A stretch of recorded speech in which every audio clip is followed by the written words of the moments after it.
En le rencontrant, je lui dis: Comme tu es l'homme que je cherche, informe-moi au sujet du jeûne du jour de Arafat. Il me répondit: Je vais te transmettre l'opinion d'un homme qui était 1000 fois meilleur que moi, qui est Omar, ou suivant une variante, bin Omar. Il interdisait aux hommes de jeûner en ce jour, leur disant qu'il est le grand pèlerinage. Le deuxième, Al-Aref al-Awar, a rapporté qu'il demandait Ali à propos des grands pèlerinages et lui répondit qu'il est le jour du sacrifice. Telle était aussi l'opinion de Abdullah ben Abi Aufa et Al-Mujira ben Shuba. Ce que soutient encore cette opinion est ce récit raconté par Abdurrahman ben Abi Bakr. D'après son père, en ce jour-là, le jour du sacrifice, l'envoyé de Dieu, qu'Allah le bénisse et le salue, s'assit sur sa monture que les gens la tenaient par le licol. Il leur demanda: Quel jour sommes-nous? Nous gardâmes le silence, croyant qu'il va lui demander un autre nom. Puis il poursuivit: N'est-il pas le jour du grand pèlerinage? Rapporté par Ibn Jarir. Tafsir du verset 4, je cite: Cette mesure ne s'applique pas aux idolâtres avec qui vous avez conclu des pactes et qui les ont fidèlement observés, ni à ceux qui n'ont favorisé aucune entreprise contre vous. Exécutez les engagements que vous avez pris envers eux jusqu'au terme fixé. Allah aime les gens de bonne foi. C'est une mesure exceptionnelle et ne s'applique qu'à ceux qui ont conclu avec les musulmans un pacte permanent. Une période de 4 mois leur est octroyée pour parcourir la terre et cherchent un asile où ils trouveront leur salut. Quant à ceux qui jouissent d'un pacte à date limitée, ce pacte sera observé jusqu'au terme fixé. Mais de toute façon, les uns et les autres doivent, durant la validité du pacte, respecter les clauses sans aider quiconque contre les musulmans. C'est pourquoi il exhorte les fidèles à respecter leur engagement pris vis-à-vis de cette catégorie des polythéistes. Allah aime les gens de bonne foi, ceux qui le craignent.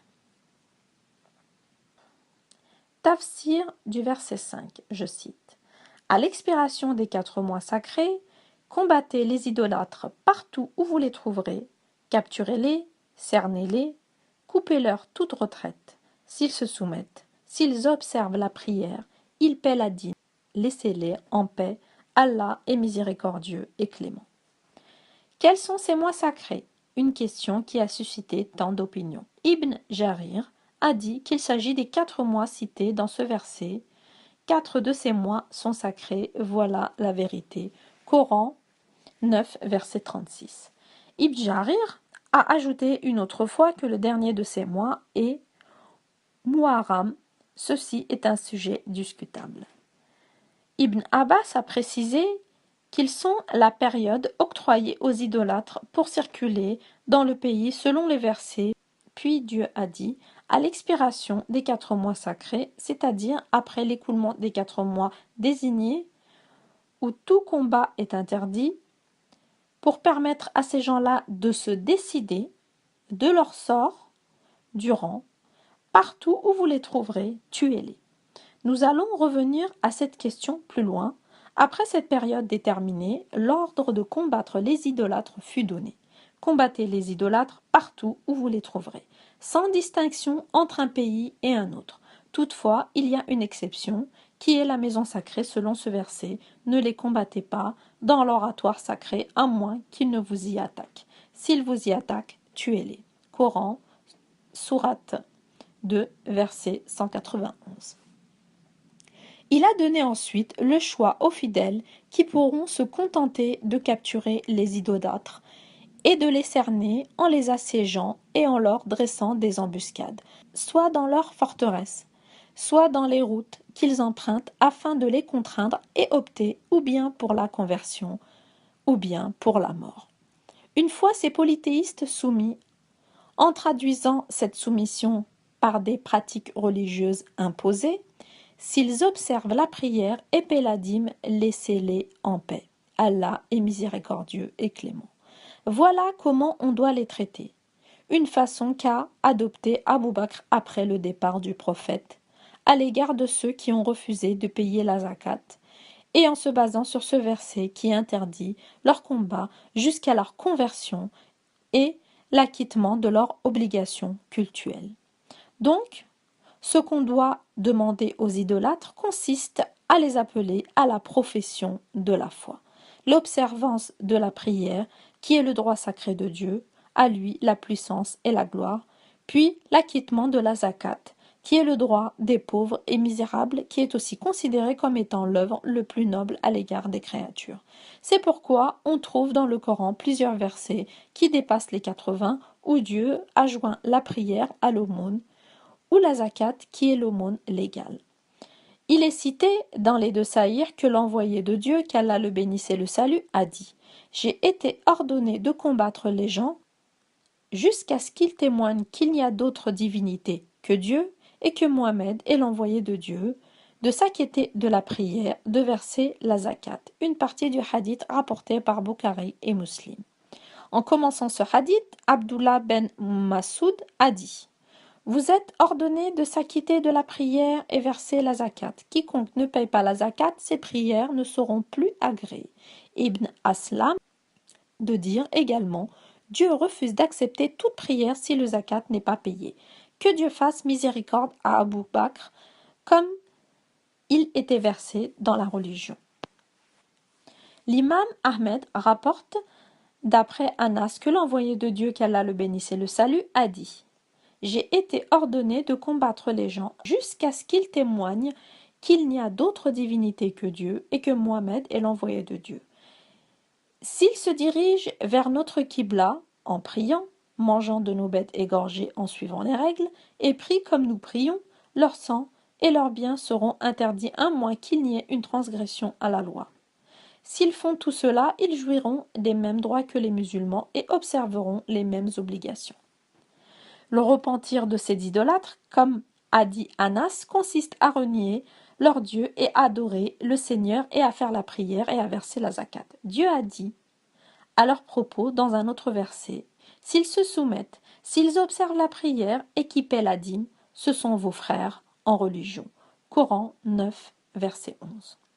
Le verset cité auparavant, selon les dires de Ad-Da'as, a mis fin à tout pacte conclu entre le prophète, qu'Allah le bénisse et le salue, et les polythéistes, tant au contenu qu'à la durée. On lui donna l'épiphète, le verset de l'épée, c'est-à-dire qui stipule le combat entre tout polythéiste, mais il fut abrogé plus tard par ce verset à la fin de la guerre, libérez-les ou échangez-les, selon les dires de Ad-Daha et As-Sudi, selon Qatada, il n'est pas abrogé. Tafsir du verset 6, je cite. Si un idolâtre demande ta protection, accorde-le lui pour lui permettre d'entendre la parole d'Allah, puis fais-le reconduire en lieu sûr. Cette mesure est justifiée par l'ignorance de ces gens. Si Dieu avait ordonné à son prophète de combattre les idolâtres partout où il les trouvera, il exhorte, en d'autre part, à accorder sa protection à quiconque la lui demande dans le but d'entendre la parole de Dieu, c'est-à-dire le Coran, et afin que cela constitue un argument contre lui au jour de la résurrection. Puis fais-le reconduire en lieu sûr et d'y rester la période nécessaire pour rentrer plus tard chez lui sain et sauf. Car ce sont des gens qui ne savent pas que cette mesure n'a été imposée que pour leur permettre d'avoir une idée de la religion de Dieu, de se convertir, et par la suite ce message sera propagé partout dans les 4 coins du monde. L'envoyé de Dieu, qu'Allah le bénisse et le salue, accorda sa protection à quiconque venait la lui demander, voulant en même temps être dirigé dans la vie présente. Le jour de Hudaybiya, les Mécois idolâtres qui étaient venus conclure avec lui le pacte connu, ont pu constater et voir le grand respect et la vénération que les fidèles réservaient à leur prophète. Des choses qu'ils n'ont pas vues ni dans la cour d'un César, ni dans le palais d'un autre roi. En retournant chez les leurs, ils leur racontèrent comment les musulmans étaient à l'égard de leur prophète, et ce fut une parmi les autres raisons qui les portèrent à se convertir.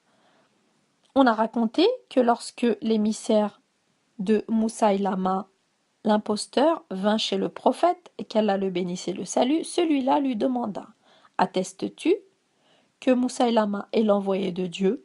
Oui, répondit-il. Et le prophète, qu'Allah le bénisse et le salue, de répliquer: Si on avait le droit d'exécuter les émissaires, je t'aurais tranché la tête. Le but que vise ce verset consiste à accorder une protection à quiconque vient la demander en se déplaçant d'un pays où une guerre est déclenchée vers un autre où règne l'islam. Soit-il pour un commerce, pour implorer une conciliation ou autre chose, d'un gouverneur, imam, ou de son assistant tant qu'il tergiverse pour se convertir jusqu'à son retour à son propre pays. En commentant ce fait, les oulémas ont jugé qu'il ne faut laisser un tel individu demeurer en tant qu'idolâtre plus de 4 mois dans un pays musulman, bien que certains parmi eux ont fixé la durée maximale à 1 an. Voilà la lecture des tafsirs terminée. Vous avez vu que j'ai élargi la lecture du verset 1 jusqu'au verset 6. Et ça prouve qu'en fait la guerre est lancée par Mohammed contre les polythéistes dans un seul but, contraindre à embrasser l'islam de gré ou de force. Et 4 mois leur avaient été accordés pour décider de leur sort. Au terme des 4 mois, c'était la conversion ou la mort. Donc voilà, cette vidéo est terminée et j'espère que vous allez la partager massivement afin que la vérité soit dévoilée au plus grand nombre, qu'ils soient musulmans ou non musulmans, etc.